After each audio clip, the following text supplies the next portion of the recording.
చేస్తున్న ప్రతి ఒక్కరికి కూడా చాలా చాలా థ్యాంక్స్ అండి.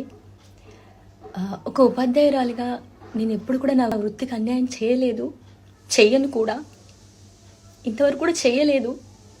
కానీ నాకున్న ఒక అవివేకం వల్ల ప్రమోషన్స్ చేయడం జరిగింది. ఫస్ట్ ప్రమోషన్తో నాకు ఎవరైనా చెప్పినా బాగుండు, చెప్పలేదు, దానివల్ల ప్రమోషన్స్ చేయడం జరిగింది. సైనికుల సంక్షేమం కోసం నిధులు కేటాయిస్తున్నాము అని చెప్పి మా పిల్లలు అక్కడ చదువుతున్నారు, వాళ్ళ కోసం అన్న వాళ్ళు పిలిస్తే నేను వెళ్ళాను.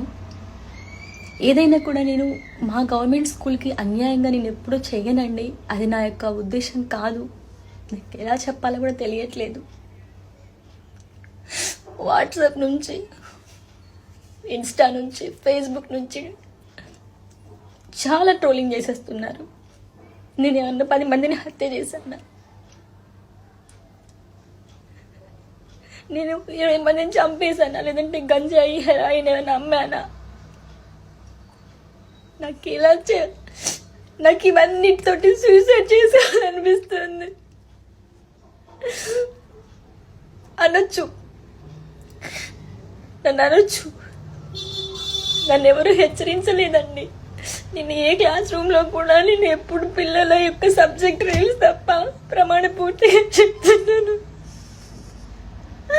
సబ్జెక్ట్ రీల్స్ ఇవే అపోజ్ చేశాను. కానీ నా విధి నిర్వహణకి వ్యతిరేకంగా నేను ఎప్పుడు వీడియోస్ చేయలేదండి. నా గవర్నమెంట్ స్కూల్ పిల్లలు జాయిన్ కావాలని చెప్పి ఇంటింటికి తిరిగి నేను అడ్మిషన్స్ తీసుకొచ్చాను.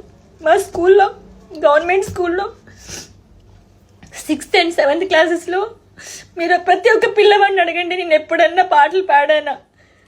వాళ్ళకి పాటలు నేర్పిస్తాను, ఆటలు నేర్పిస్తాను. గవర్నమెంట్ స్కూల్స్కి బుక్స్ డొనేట్ చేశాను. నా ఫ్రీ టైంలో నేను వాళ్ళకి యూట్యూబ్ వీడియోస్ టీచ్ చేశాను. నేను ఇంకా ఎలా చెప్పాలండి? నోటికి ఏదొస్తే అది రాసేశారు.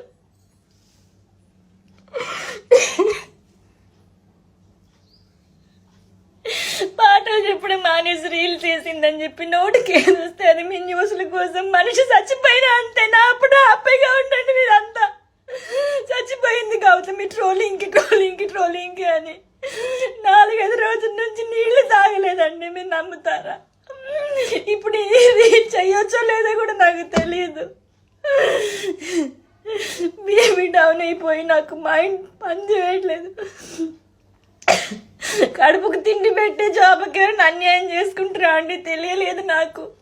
నా గవర్నమెంట్ వ్యవస్థ నాకు తిండి పెడుతుంది. ఈ గవర్నమెంట్ వ్యవస్థను అన్యాయం చేయాలని నేను ఎప్పుడూ కోరుకోలేదండి.